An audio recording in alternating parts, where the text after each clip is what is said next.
চট্টগ্রামে নিষিদ্ধ ছাত্রলীগের 30 সেকেন্ডের জটিকা মিছিল।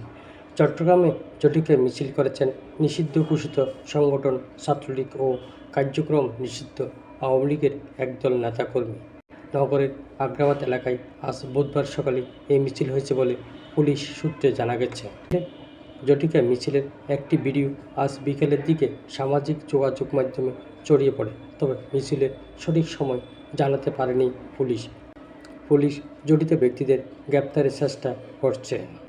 ফেসবুকে ছড়িয়ে পড়া ভিডিওতে দেখা যায় নগরের আগ্রাবাদ এলাকায় বন্দরমুখী সড়কে মিছিল করছেন 12 থেকে 15 জন ব্যক্তি।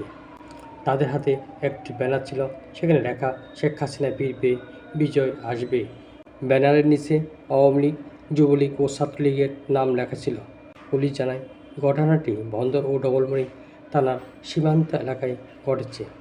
ভিডিওতে দেখে জড়িত ব্যক্তিদের শনাক্ত করা হচ্ছে। 30 সেকেন্ডের মতো মিছিল করে তারা সেখান থেকে সরে পড়েন। ডবলমুরিং থানার ভারপ্রাপ্ত কর্মকর্তা বাবুল আজাদ বলেন, জড়িত ব্যক্তিদের গ্রেপ্তারের চেষ্টা চলছে।